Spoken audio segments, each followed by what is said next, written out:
Act 3, Scene 1. Rome, a courtyard in the capital. Enter Coriolanus, Menenius, Cominius, Titus Lartius, and senators. Plus Aufidius then had made new head? He had, my lord, and that it was which caused our swifter composition. So then the Volses stand but as at first, ready when time shall prompt them to make road upon us again. They are warned, Lord Consul, so that we shall hardly in our ages see their banners wave again. Saw you, Aufidius?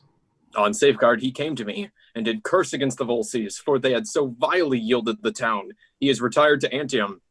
Spoke he of me? He did, my lord. How? What? How often he had met you sword to sword, that of all things upon the earth he hated your person most, that he would pawn his fortunes to hopeless restitution, so he might be called your vanquisher. At Antium lives he? At Antium. Wish I had cause to seek him there, to oppose his hatred fully. Welcome home.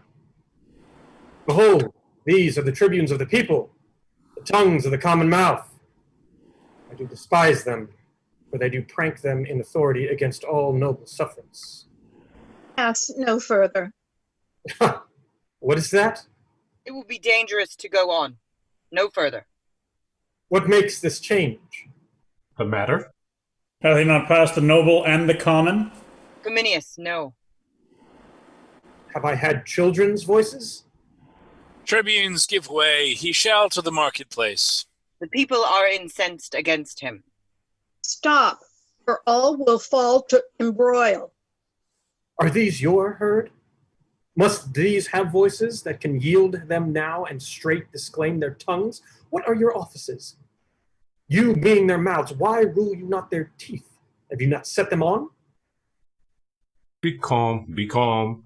It is a purposed thing and grows by plot to curb the will of the nobility. Suffer't and live with such as cannot rule nor ever will be ruled. Call it not a plot. The people cry you mocked them, and of late, when corn was given them gratis, you repined, scandaled the supplicants for the people, called them time-pleasers, flatterers, foes to nobleness. Why, this was known before. Not to them all. Have you informed them since? How? I inform them? You are like to do such business. Not unlike each way to better yours. Why then should I be consul? Beyond clouds, let me deserve so ill as you, and make me your fellow tribune. You show too much of that for which the people stir. If you will pass to where you are bound, you must inquire your way, which you are out of, with a gentler spirit, or never be so noble as a consul, nor yoke with him for tribune.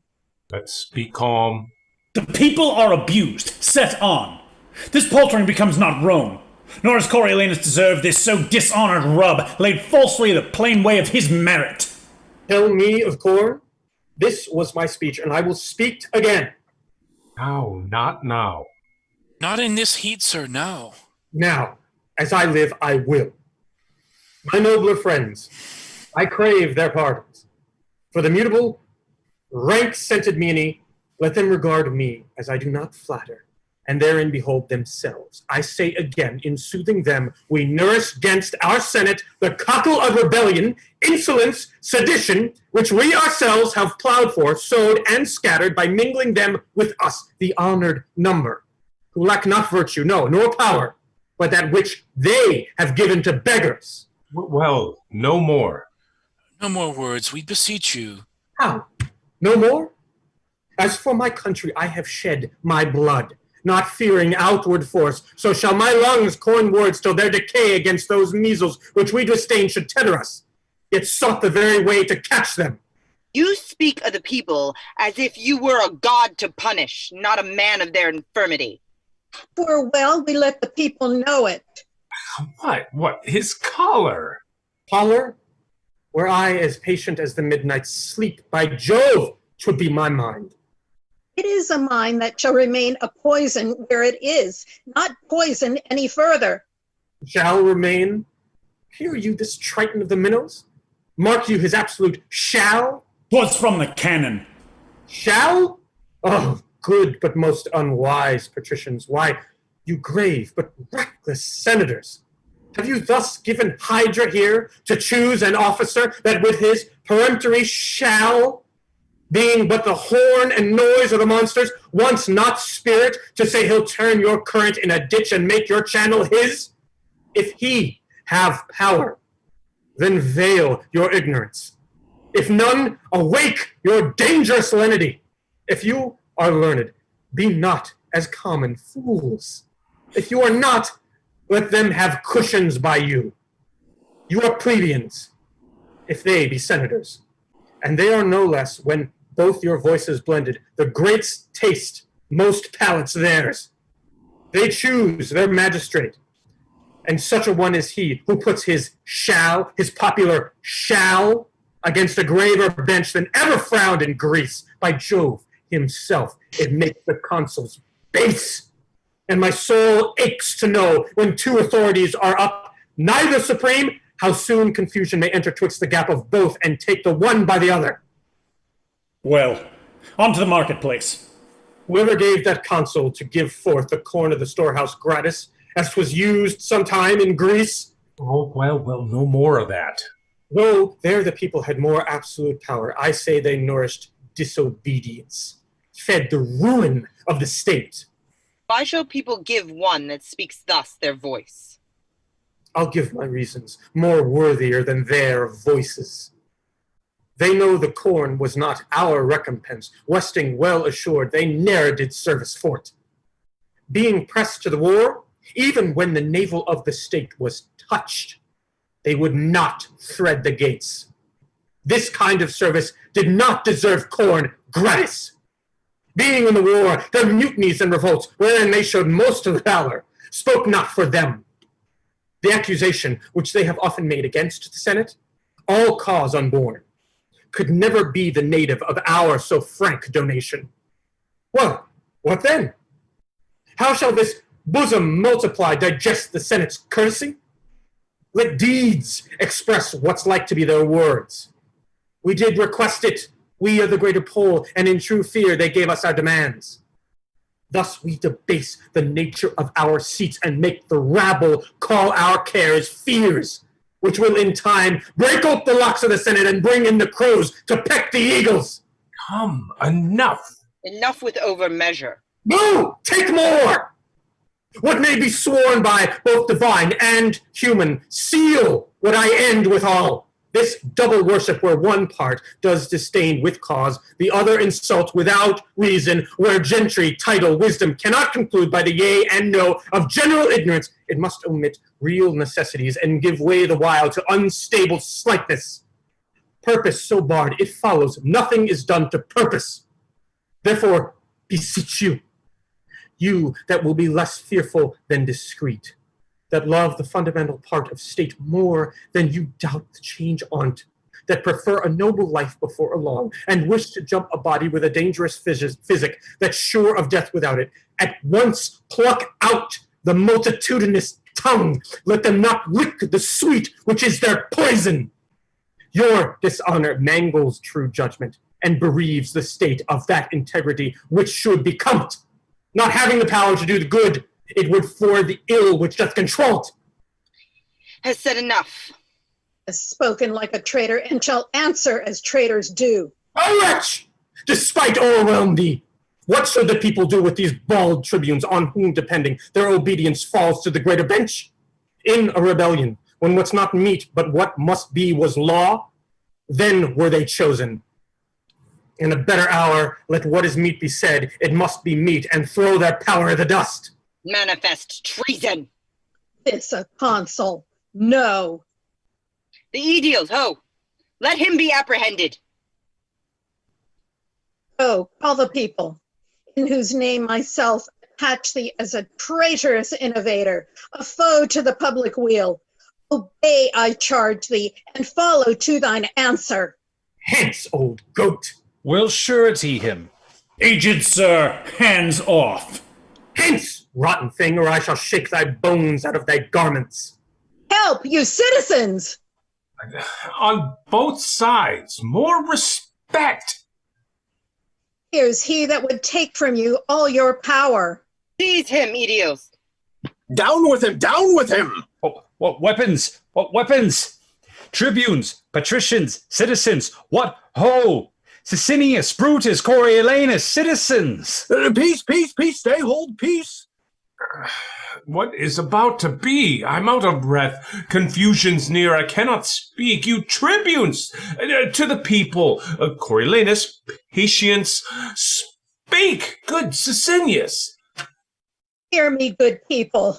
Peace. Let's hear our tribune. Peace. Speak, speak, speak. You're at a point to lose your liberties. Marcius would have all from you. Marcius, whom late you have named for consul. This is the way to kindle, not to quench.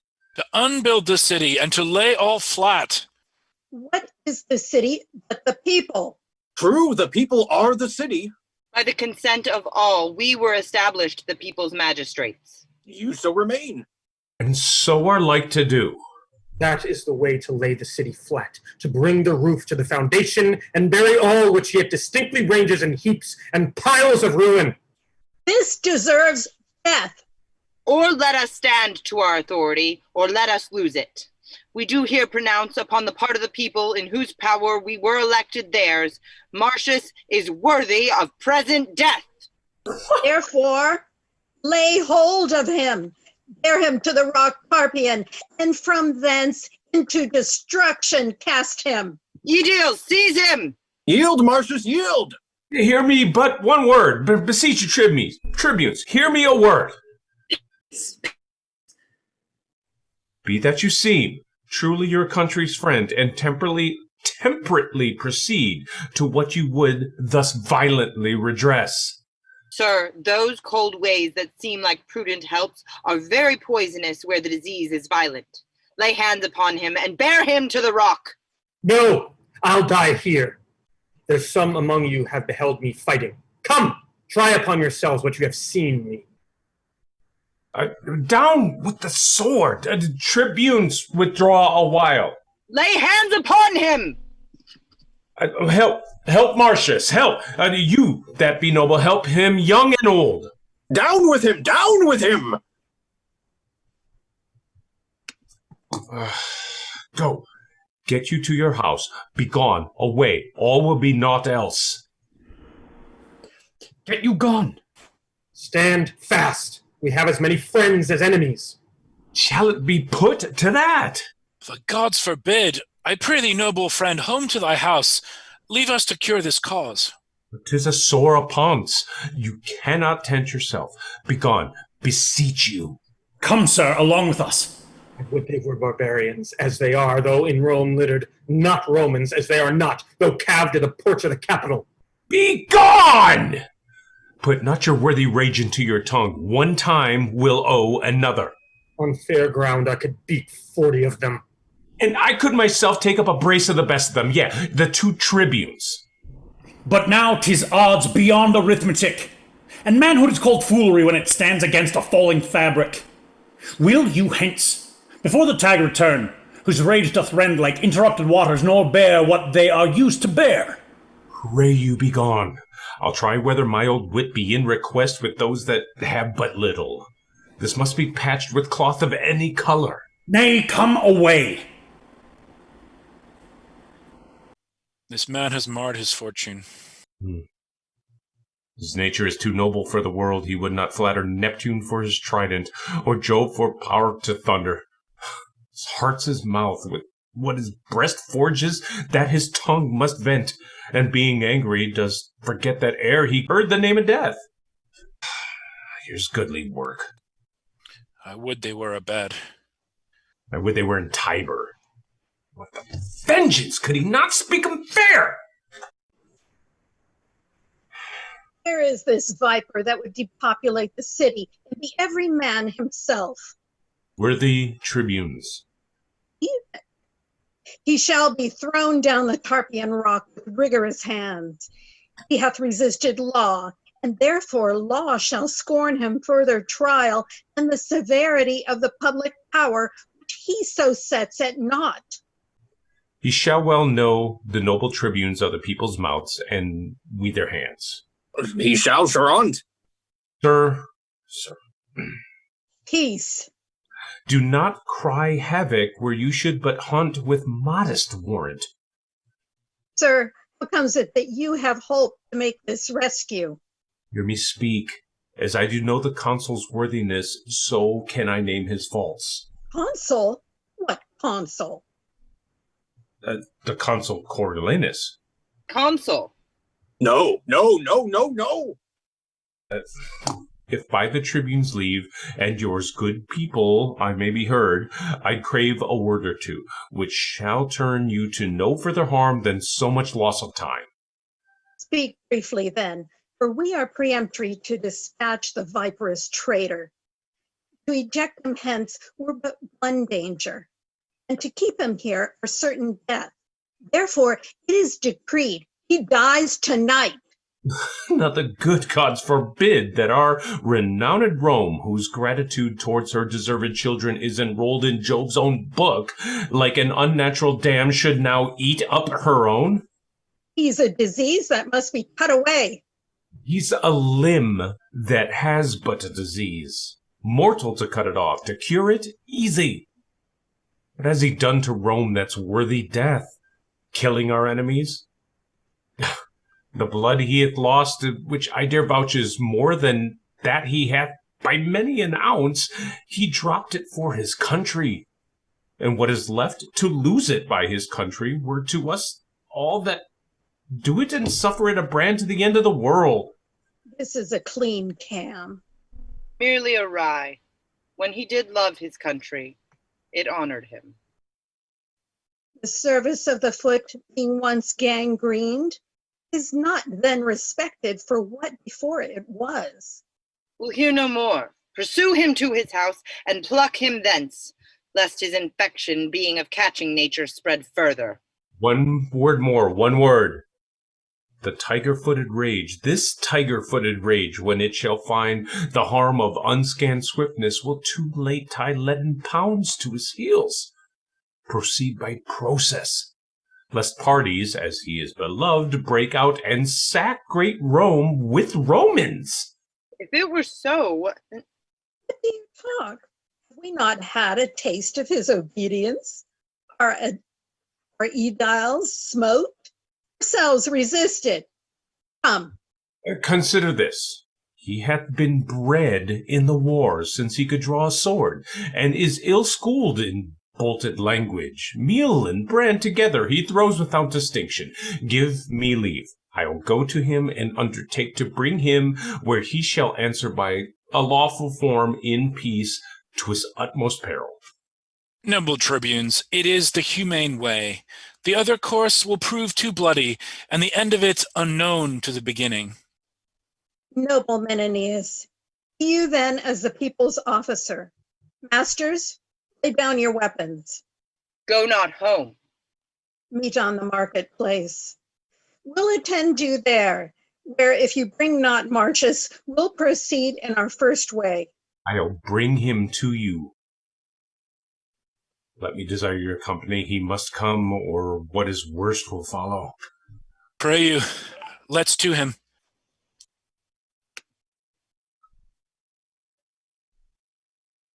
Act 3, Scene 2. Another room in the capital. Enter Coriolanus with nobles. Let them pull all about mine ears. Present me with death on the wheel, or at wild horses' heels, or pile 10 hills on the Tarpeian rock, that the precipitation might down stretch below the beam of sight, yet will I still be thus to them. You do the nobler. I muse my mother does not approve me further, who was wont to call them woolen vassals, things created to buy and sell with groats, to show bare heads in congregations, to yawn, be still, and wonder when one but of my ordinance stood up to speak of war or peace. I talk of you. Why did you wish me milder? Would you have me false to my nature? Rather say I play the man I am? Oh, sir, sir, sir. I would had you put your power well on before you had worn it out. Let go.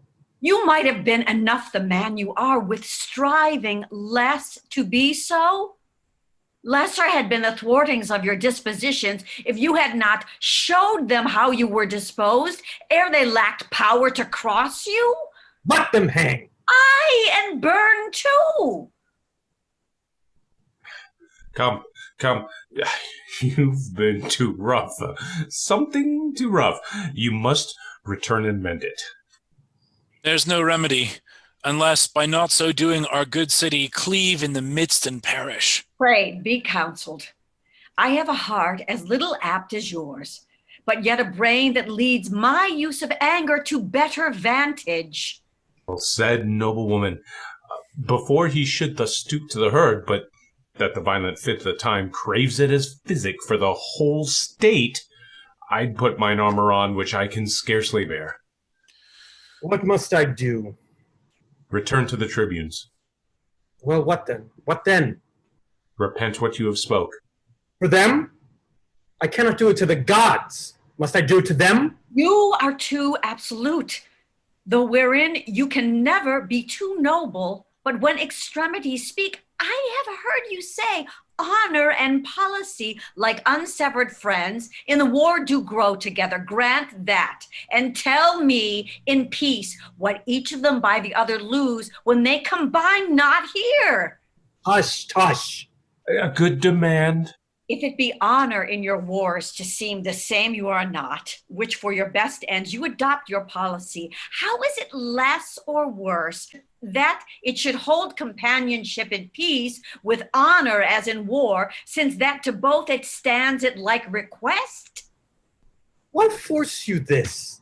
Because that now it lies you on to speak to the people, not by your own instruction, nor by the manner which your heart prompts you, but with such words that are but roted in your tongue, though but bastards and syllables of no allowance to your bosom's truth.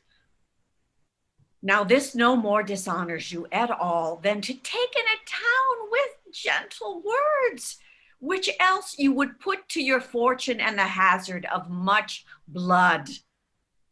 I would dissemble with my nature where my fortunes and my friends at stake required I should do so in honor.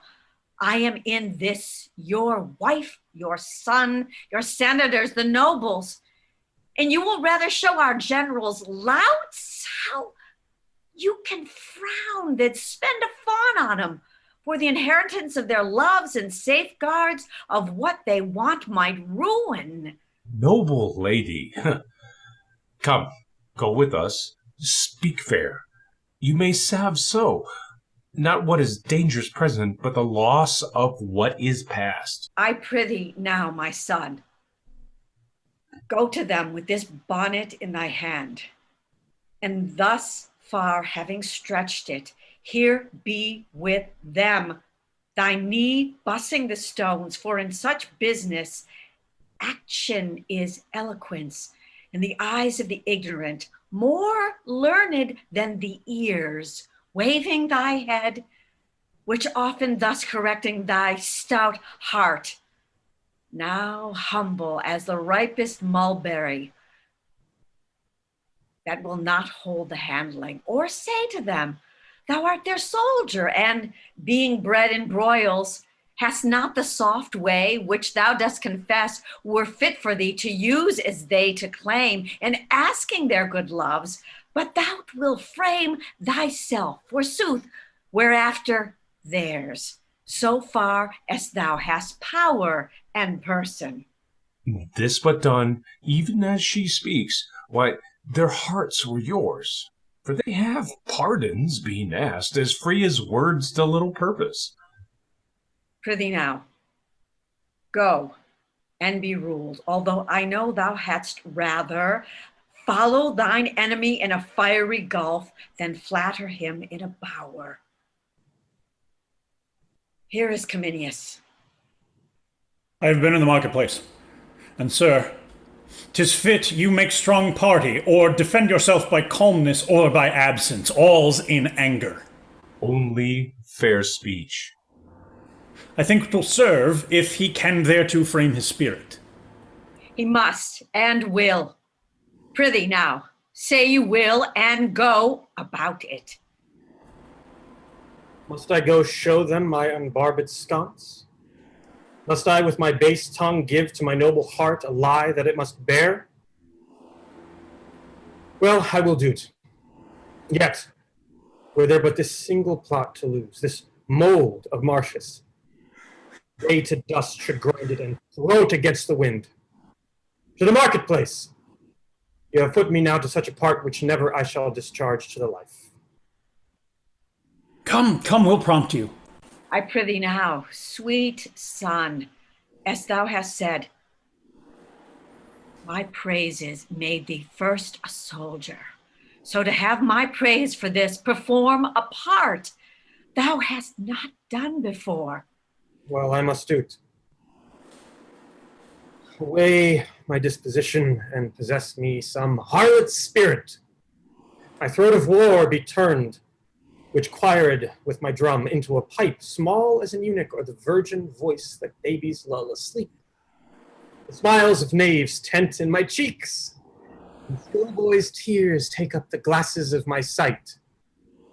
Beggar's tongue make motion through my lips, and my armed knees, who bowed but in my stirrup, bend like his that hath received an alms. I will not do't, lest I surcease to honor mine own truth, and by my body's action teach my mind a most inherent baseness. At thy choice then, to beg of thee. It is my more dishonor than thou of them come all to ruin. Let thy mother rather feel thy pride than fear thy dangerous stoutness.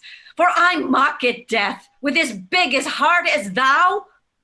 Do as thou list. Thy valiantness was mine. Thou suck'st it from me, but owe thy pride thyself. Pray, be content. Mother, I am going to the marketplace. Chide me no more. I'll mountebank their loves, cog their hearts from them, and come home beloved of all the trades in Rome. Look, I am going. Commend me to my wife. I'll return consul, or never trust to what my tongue can do in the way of flattery further. Do your will. Away! The tribunes do attend you. Arm yourself to answer mildly, for they are prepared with accusations, as I hear, more strong than are upon you yet. The word is mildly. Pray you, let us go. Let them accuse me by invention. I will answer in mine honor. Aye, but mildly. Well, mildly be it then. Mildly.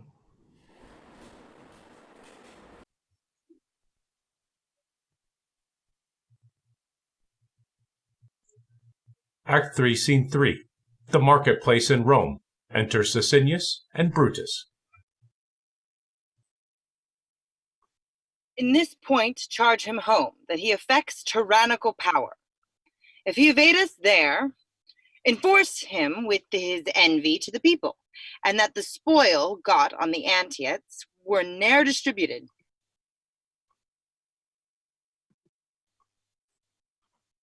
What, will he come?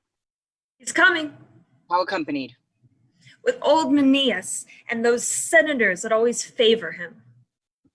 Have you a catalog of all the voices that we have procured, set down by the poll? I have, 'tis ready. Have you collected them by tribes? I have. Assemble presently the people hither.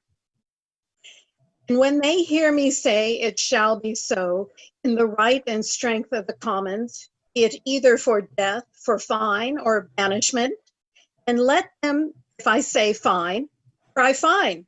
If death, cry death, insisting on the old prerogative and power in the truth of the cause. I shall inform them. And when such time they have begun to cry, let them not cease, but with a din of confused, enforce the present execution of what we chance to sentence. Very well. Make them be strong and ready for this hint when we shall have to give it to them. Go about it. Put him to collar straight. He hath been used ever to conquer and to have his worth of contradiction. Being once chafed, he cannot be reined again to temperance. Then he speaks what's in his heart, and that is there which looks with us to break his neck. Well, here he comes. Calmly, I do beseech you. I, as an hostler that for the poorest piece will bear the knave by the volume. The honored gods keep Rome in safety and the chairs of justice supplied with worthy men. Plant love among us. Throng our large temples with the shows of peace and not our streets with war. Amen. Amen. A noble wish.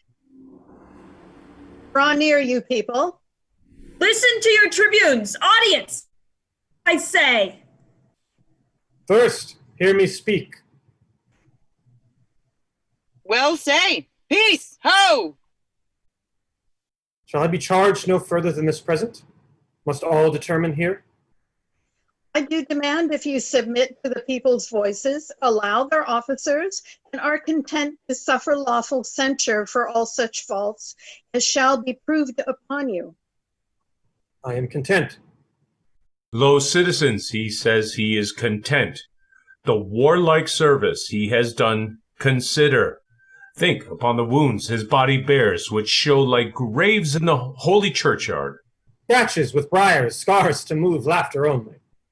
Consider further, that when he speaks not like a citizen, you find him like a soldier. Do not take his rougher accents for malicious sounds, but as I say, such as become a soldier rather than envy you. Well, well, no more. What is the matter that, being passed for consul with full voice, I am so dishonored that the very hour you take it off again? Answer to us. Say then, 'tis true, I ought so. We charge you that you have contrived to take from Rome all seasoned office and to wind yourself into a power tyrannical, for which you are a traitor to the people. How, traitor? Nay, temperately your promise. The fires of the lowest hell fold in the people. Call me their traitor? Thou injurious tribune! Within thine eyes sat 20,000 deaths. In thy hands clutched as many millions. In thy lying tongue, both numbers, I would say, thou liest unto thee with a voice as free as I do pray the gods. Mark you this, people? To the rock, to the rock, to the rock, To the with rock him. with him! Peace. We need not put new matter to his charge. What you have seen him do and heard him speak, beating your officers, cursing yourselves, opposing laws with strokes, and here, defying those who have great power, must try him. Even this, so criminal and in such capital kind, deserves the extremest death. But since he hath served well for Rome, What do you prate of service? I talk of that know it. You, Is this the promise you made your mother? No, I pray you. I'll know no further. Let them pronounce the steep Tarpeian death. Vagabond exile, flaying, pent to linger, but with a grain a day. I would not buy their mercy at the price of one fair word, nor chuck my courage for what they can give, to have it with saying, good morrow. For that he has, as much as in him lies from time to time, envied against the people, seeking means to pluck away their power, as now at last given hostile strokes, and that not in the presence of dreaded justice, but on the ministers that doth distribute it in the name of the people, and in the power of us, the tribunes. We, even from this instant, banish him our city, peril of precipitation, from off the rock Tarpeian, never more to enter our Rome gates. In the people's name, I say it shall be so. It shall be so, it shall be so. Let him away. He's banished and it shall be so. Hear me, my masters and my common friends. He's sentenced. No more hearing. Let me speak. I have been consul and can show for Rome her enemies' marks upon me. I do love my country's good with a respect more tender, more holy and profound than mine own life. my dear wife's estimate, her wounds increase, and the treasure of my... I would speak that... We know your drift. Speak what? There's no more to be said, but he is banished as an enemy to the people and his country. It shall be so. It shall be so, it shall be so. You common cry of curs, whose breath I hate as reek of the rotten fens, whose loves I prize as the dead carcasses of unburied men that do corrupt my air, I banish you! And here remain with your uncertainty. Let every feeble rumor shake your hearts. Your enemies, with nodding of their plumes, fan you into despair. Have the power still to banish your defenders, till at length your ignorance, which finds not till it feels, making but reservation of yourselves, still your own foes, deliver you as most abated captives to some nation that won you without blows. Despising for you the city, thus I turn my back. There is a world elsewhere. The people's enemy is gone! Is gone! Our enemy is banished. He is gone. Ho-ho! Go see him out at gates and follow him, as he hath followed you with all despite. Give him deserved vexation. Let a guard attend us through the city. Come, come, let's see him out the gates. Come, the gods preserve our noble tribunes. Come!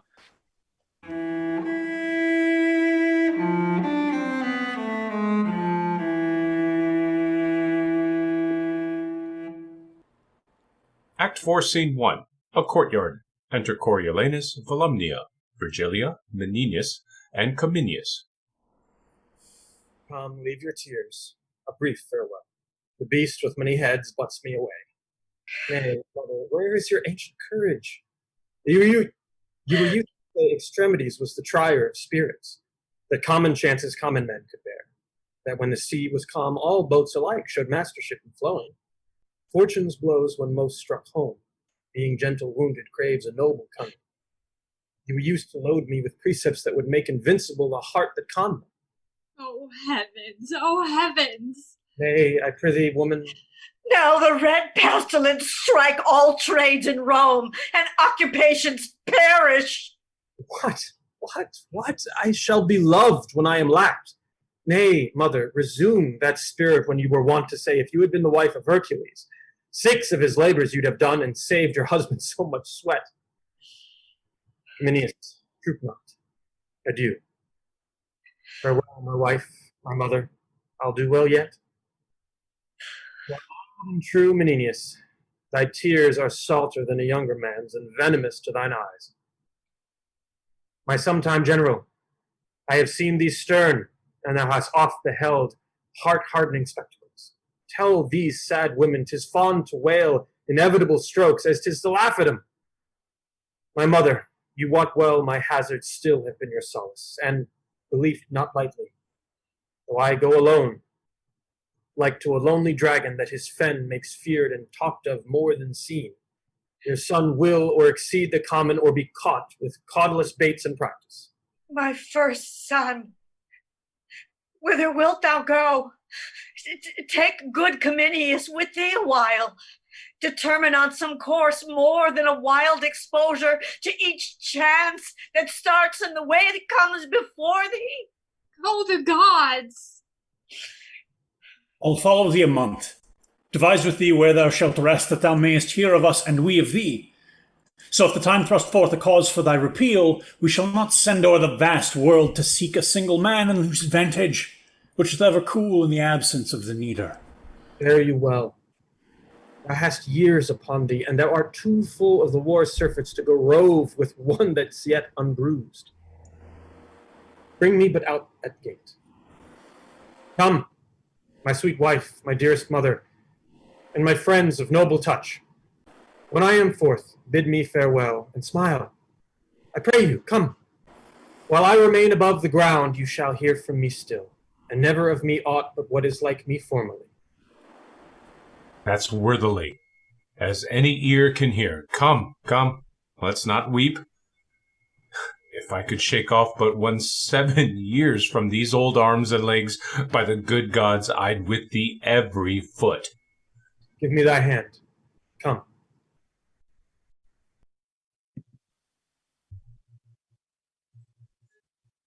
Act 4, Scene 2.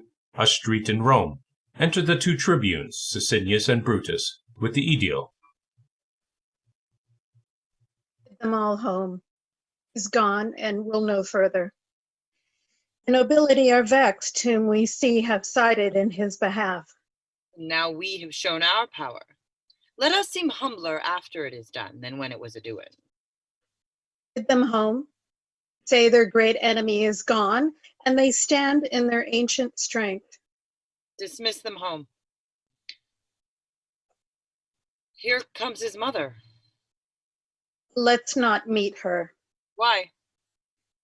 They say she's mad. They have taken note of us. Keep on your way. Oh, you're well met. The hoarded plague of the gods requite your love. Peace, peace. Be not so loud. If that I could for weeping, you should hear. Nay, and you shall hear some. Will you be gone? You shall stay too. I would I had the power to say so to my husband. Are you mankind? Aye, fool, is that a shame? Note but this fool. Was not a man my father? Hadst thou fought ship to banish him that struck more blows for Rome than thou hast spoken words? Oh, blessed heavens! More noble blows than ever thou, wise words, and for Rome's good. I'll tell thee what, yet go. Nay, but thou shalt stay too. I would my son were in Arabia, and thy tribe before him, his good sword in his hand. What then? What then? He'd make an end of thy posterity. Bastards and all. Good man, the wounds that he does bear for Rome. Peace, peace. I would he had continued to his country as he began, and not unknit himself the noble knot he made. I would he had. I would he had. 'Twas you incensed the rabble. Cats that can judge as fitly of his word as I can of those mysterious which heaven will not have earth to know. Pray, let's go. Now, pray, sir, get you gone. You have done a brave deed. Ere you go, hear this. As far as doth the capital exceed the meanest house in Rome, so far, my son, this lady's husband's here. This, do you see? Whom you have banished does exceed you all. Well, we'll leave you. Why stay we to be baited with one that wants her wits? Pray, my prayers with you. I would the gods had nothing else to do but to confirm my curses. Could I meet him but once a day, it would unclog my heart with what lies heavy to it. You've told them home. And by my troth, you've cause. You'll sup with me? Anger's my meat. I sup upon myself, and so shall starve with feeding. Come, let's go. Leave this faint puling and lament as I do, in anger Juno-like. Come, come, come.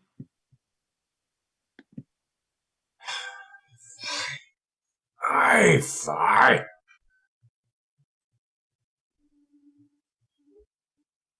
Act 4, Scene 3. A Volscian camp outside Antium. Enter Nicanor, a Roman, and Adrian, a Volsci. I know you well, sir, and you know me.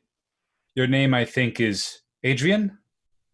It is so, sir. Truly, I forgot you. I am a Roman, and my services are, as you are, against him. Know you me yet? Nicanor, no? The same, sir. You had more beard when I last saw you, but your favor is moved by your tongue. What? I have a note from the Volscian state to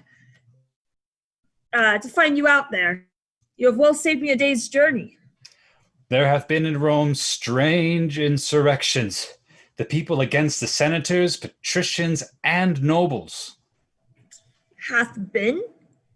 Is it ended then? Our state thinks not so. They are in the most warlike preparation and hope to come up to them in the heat of their division. The main blaze of it is past, but a small thing would make it flame again. For the nobles receive so to heart the banishment of that worthy Coriolanus, that they are in ripe aptness to take all power from the people and to pluck from them their tribunes forever. This lies glowing, I can tell you, and is almost mature for the violent breaking out. Coriolanus, banished? Banished, sir. You will be welcome with this intelligence, Nicator. The day serves well for them now. I have heard it said, the fittest time to corrupt a man's wife is when she's fallen out with her husband. Your noble, Tullus Aufidius, will appear well in these wars. His great oppressor, Coriolanus, being now in no request of his country. Cannot choose. I am most fortunate to encounter you. You have ended my business, early company home. I shall between this and supper tell you most strange things from Rome, all tending to the good of their adversaries. Have you any army ready, say you? Royal one, the centurion and their charges distinctly already in the entertainment and to be on foot at within an hour. I am joyful to hear of their readiness, and am the man I think that shall set them in present action. So, sir, heartily well met, and most glad of your company. Take my part from me, sir. It's cause to be glad of yours. Well, let us go together.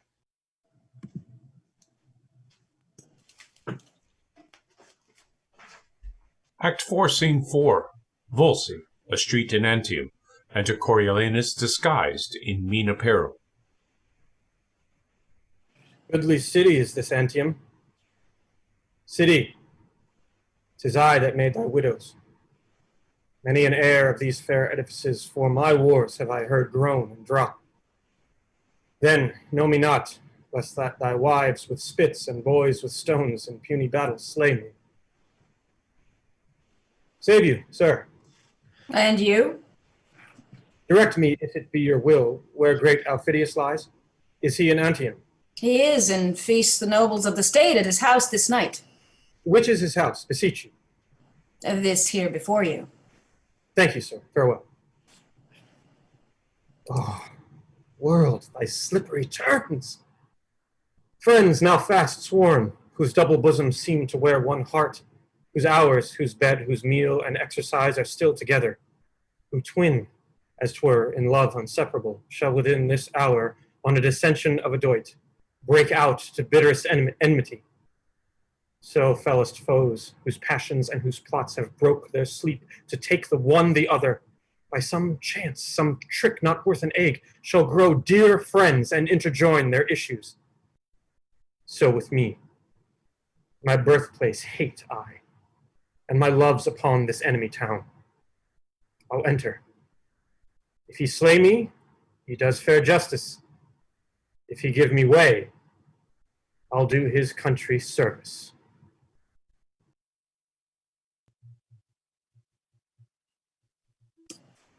Act 4, Scene 5. Aufidius' home in Antium. Enter a servingman. Wine, wine, wine! What service is here? I think our fellows are asleep. Where's Cotus? My master, him, Cotus! A goodly house. The feast smells well. I appear not like a guest. What would you have, friend? Whence are you? Here's no place for you. Pray, go to the door. I have deserved no better entertainment than being Coriolanus. When saw you, sir? The porter has eyes in his head that he gives entrance to such companions? Pray, get out! Away! Away! Get you away! Now thou art troublesome. Are you safe? I'll talk with anon. What fellow's this? Strange one as ever I looked on, I cannot get him out of the house. Prithee, call my master to him. What have you to do here, fellow? Pray you avoid the house. Let me but stand. I will not hurt your heart. What are you? A gentleman. A marvelous poor one. True. So I am. Pray you, poor gentleman, take up some other station. Here's no place for you. Pray you avoid. Come. Follow your function, go, and batten on cold bits. What, he will not? Prithee, tell my master what a strange guest he has here. I shall. Where dwells thou? Under the canopy. Under the canopy. Aye. Where's that? In the city of kites and crows. In the city of kites and crows? What an ass it is! Then thou dwellest with daws too. No, I serve not thy master. How, sir? Do you meddle with my master? Aye, 'tis an honester service than to meddle with thy mistress. Thou pratest and pratest. Serve with thy trencher. Hence! Where is this fellow? Here, sir. I'd have beaten him like a dog, but for disturbing the lords within. Whence comest thou? What wouldst thou? Thy name? Why speak'st not? Speak, man, what's thy name? If, Tullus, not yet thou knowst me, and seeing me, dost not think me for the man I am, necessity commands me name myself. What is thy name? A name unmusical to the Volscians' ears and harsh in sound to thine. Say, what's thy name? Thou hast a grim appearance, and thy face bears a command to it. Though thy tackle's torn, thou showest a noble vessel. What's thy name? Prepare thy brow to frown. Knowest thou me yet? I know thee not. Thy name? My name is Caius Marcius, who hath done to thee particularly, and to all the Volsces, great hurt and mischief. Thereto witness may my surname, Coriolanus. The painful service, the extreme dangers, and the drops of blood shed for my thankless country are requited, but with that surname, a good memory and witness of the malice and displeasure which thou shouldst spare me. Only that name remains. The cruelty and envy of the people, permitted by our dastard nobles, who have all forsook me, hath devoured the rest, and suffered me by the voices of slaves to be whooped out of Rome. Now this extremity hath brought me to thy hearth, not out of hope, mistake me not, to save my life. For if I had feared death of all the men of the world, I would have voided thee. But in mere spite, to be full quit of those my banishers, stand I before thee here. Then if thou hast a heart of wreak in thee, that wilt revenge thine own particular wrongs, and stop those maims of shame seen through thy country, speed thee straight, and make my misery serve thy turn. So use it, that my revengeful services may prove as benefits to thee. For I will fight against my cankered country with the spleen of all the under fiends. But if so be thou darest not this, and that to prove more fortunes thou tired, then, in a word, I also am longer to live most weary. Present my throat to thee, and to thy ancient malice, which not to cut would show thee but a fool, since I have ever followed thee with hate, drawn turns of blood out of thy country's breast, and cannot live but to thy shame, unless it be but to do thee service. Marcius, Marcius, each word thou hast spoke hath weeded from my heart a root of ancient envy. If Jupiter from yon cloud should speak divine things and say 'tis true, I'd not believe them more than thee, all noble Marcius. Let me twine mine arms around that body, where against my grated ash 100 times hath broke and scarred the moon with splinters. Here I clip the anvil of my sword, and do contest as hotly and as nobly with thy love as ever in ambitious strength I did contend against thy valor. Know thou first, I love the maid I married, never man sighed truer breath. But that I see thee here, thou noble thing, more dances my rapt heart than when I first my wedded mistress saw bestride my threshold. Why, thou Mars, I tell thee, we have a power on foot, and I had purpose once more to hew thy target from thy brawn or lose mine arm for it. Thou hast beat me out 12 several times, and I have nightly since dreamt of encounters twixt thyself and me. We have been down together in my sleep, unbuckling helms, fisting each other's throats, and waked half dead with nothing. Worthy Marcius, had we no other quarrel else to roam that thou art thence banished, we would muster all from 12 to 70, and pouring war into the bowels of ungrateful Rome like a bold flood overbear. Come, go in and take our friendly senators by the hands, who are now here, taking their leaves of me, who am prepared against your territories, though not for Rome itself. You bless me, gods. Therefore, most absolute sir, if thou wilt have the leading of thine own revenges, take the one half of my commission and set down, as best thou art experienced, since thou knowest thy country's strength and weakness, thine own ways, whether to knock against the gates of Rome or rudely visit them in parts remote to fright them ere destroy. But come in, let me commend thee first to those who shall say yea to thy desires. 1,000 welcomes, and more a friend than e'er an enemy. Yet, Marcius, that was much. Your hand, most welcome.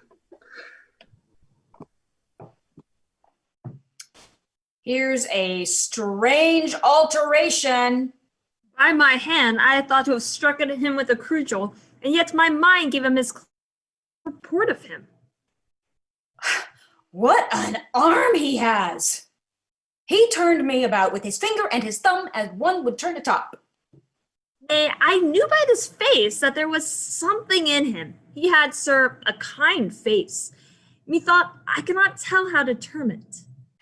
He had so, looking as it were, would I were hanged, but I thought there was more in him than I could think. So did I, I'll be sworn. He is simply the rarest in the world. I think he is, but a greater soldier than he you wot one. Who, my master? Nay, it's no matter for that. Worth 6 on him. Nay, not so neither, but I take him to be the greater soldier. Faith, look you, one can know how to say that. For the defense of a town, our general is... Aye, and for an assault too. Oh, slaves, I can tell you news, you rascals. What? I would not be a Roman of all nations. I'd as lief be a condemned man. Wherefore? Why, here's he that was wont to thwack our general, Caius Marcius. Why do you say thwack our general? Well, I do not say thwack our general, but he was always good enough for him. Come, we are fellows and friends. He was never too hard for him. I've heard him say so himself. He was too hard for him directly. To say it the truth on't, before Coriolanus, he scotched him and notched him like a carbonado. And he had been cannibally given, boiled and eaten them too. But more of thy news? Oh, why, he is so made on here within, as if he were son and heir to Mars. Set at upper end of the table, no question asked him by any of the senators, but they stand bald before him. Our general himself makes a mistress of him, sanctifies himself with his hand, and turns up the white of the eye to his discourse. But the bottom of the news is, our general is cut in the middle, and but one half of what he was yesterday, for the other has half, by the entreaty and grant of the whole table. He'll go, he says, and sowl the porter of Rome gates by the ears. He will mow all down before him and leave his passage polled. And he's as like to do man I can imagine. Do it, he will do it. For look you, sir, he has as many friends as enemies, which friends, sir, as it were, durst not, look you, sir, show themselves, as we term it, his friends, whilst he's in directitude. Directitude? What's that? But when they shall see, sir, his crest up again, and the man in blood, they will out of their burrows like connies after rain, and revel all with him. But when goes this forward? Tomorrow, today, presently. You shall have the drums struck up this afternoon. 'Tis as it were a parcel of their feast, and to be executed ere they wipe their lips. Why then, we shall have a stirring world again. The peace is nothing but to rust iron, increase tailors, and breed ballad makers. Let me have war, say I. It exceeds peace as far as day does night. It's sprightly walking, audible, full of vent. Peace is a very apoplexy. Lethargy, mold, deaf, sleepy, insensible, a getter of more bastard children than a war's destroyer of men. 'Tis so, and as wars in some sort may be said to be a ravisher, so it cannot be denied, but peace is a great maker of cuckolds. Aye, and it makes men hate one another. Reason, because they then less need one another. The war's for my money. I hope to see Romans as cheap as Volscians. Oh, they are rising, they are rising! In!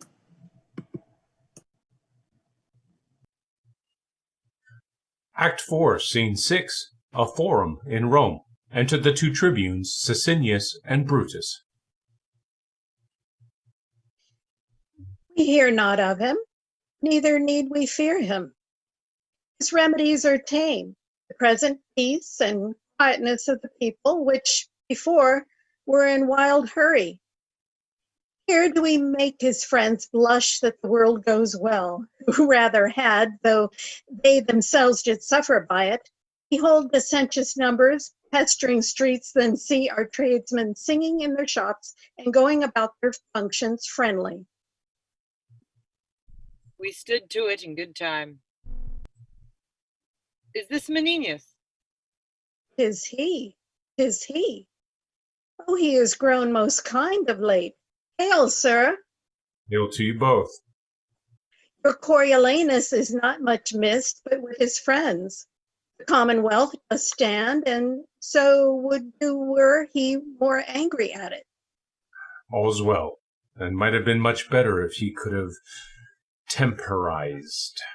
Where is he? Hear you? Nay, I hear nothing. His mother and his wife hear nothing from him. The gods preserve you both. Good e'en, our neighbors. Good evening to you all. Good evening to you all.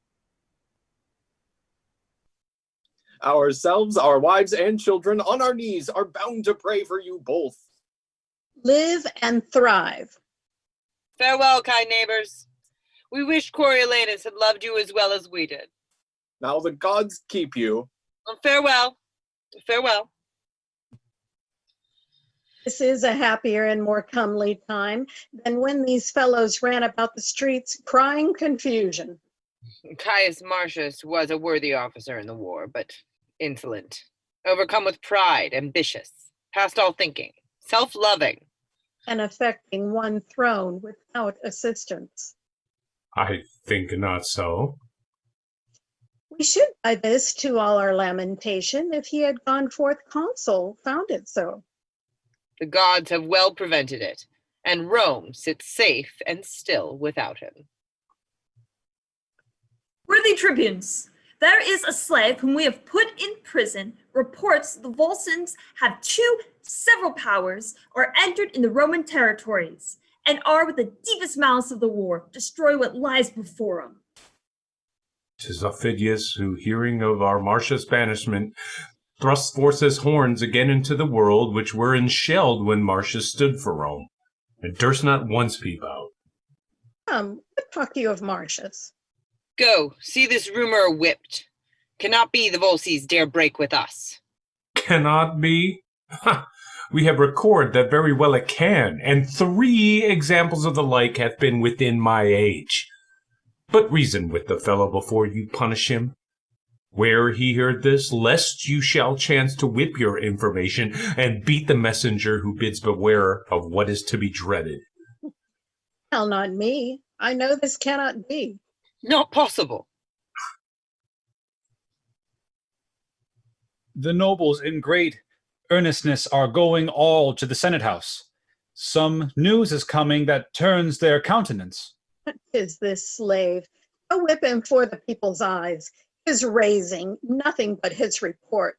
Yes, worthy sir, the slave's report is seconded, and more fearful is delivered. What more fearful?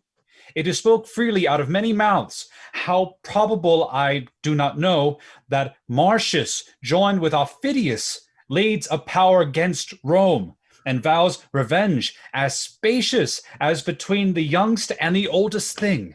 This is most likely. Raised only the weaker sort may wish good Marcius home again. Very trick on it. This is unlikely. He and Aufidius can no more atone than violentus contrariety. You are sent for to the Senate. A fearful army led by Caius Marcius, associated with Aufidius, rages upon our territories, and have already o'erborne their way, consumed with fire, and took what lay before them. Oh, you have made good work. What news? What news? You have hoped to ravish your own daughters and to melt this city's leads upon your pates, to see your wives dishonored to your noses. What's the news? What's the news? Your temples burned in their cement, and your franchises whereon you stood confined into an augur's bore. Pray you, your news. And, you've made fair work, I fear me. Pray your news. If Marcius should be joined with the Volscians? He is their god. He leads them like a thing made by some other deity than nature that shapes man better, and they follow him against us, brats with no less confidence than boys pursuing summer butterflies or butchers killing flies. You have made good work, you and your apron men, you that stood so much upon the voice of occupation and the breath of garlic eaters. He'll shake your Rome about your ears. As Hercules did shake down mellow fruit, you have made fair work. But is this true, sir? Aye. And you'll look pale before you find it other. All the regions do smilingly revolt, and who resists are mocked for valiant ignorance and perish constant fools. Who is can blame him? Your enemies and his find something in him. We are all undone unless the noble man have mercy. Well, who shall ask it? The tribunes cannot do it for shame. The people deserve such pity of him as the wolf does of shepherds. For his best friends, if they should, say, be good to Rome, they charged him even as those should do that had deserved his hate and therein showed like enemies. It's true. If he were putting to my house the brand that should consume it, I have not the face to say, beseech you cease. You've made fair hands, you and your crafts! You've crafted fair. You have brought a trembling upon Rome such as was never, since capable of help. Say not we brought it. How? Was it we? We loved him, but like bestian, cowardly nobles gave way unto your clusters, who hooed him out of the city. But I fear they'll roar him in again. Tullus Aufidius, the second name of men, obeys his points as if he were his officer. Desperation is all the policy, strength and defense that Rome can make against them. Oh, here comes the clusters. And is Aufidius with him? You were they that made the air unwholesome when you cast your stinking greasy caps in hooting at Coriolanus exile. Now he's coming, and not a hair upon a soldier's head which will not prove a whip, as many coxcombs as you threw caps up will he tumble down and pay you for your voices. No matter. He could burn us all into one coal. We've deserved it. Faith, we hear fearful news. Mm-hmm. For mine own part, when I said banish him, I said 'twas pity. And so did I. And so did I. And to say the truth, so did very many of us. That we did for the best, and though we willingly consented to his banishment, yet it was against our will. Your goodly things, you voices. You have made good work, you and your cry. Joust to the capital. Oh, aye. What else? Good master. Go, masters, get you home. Be not dismayed. There are a side that would be glad to have this true, which they so seem to fear. Go home and show no sign of fear. The gods be good to us. Come, masters, let's home. I ever said we were in the wrong when we banished him. So did we all, but come, let's home. Do not like this news. Nor I. Let's to the capital. Would half my wealth would buy this for a lie. Pray, let's go.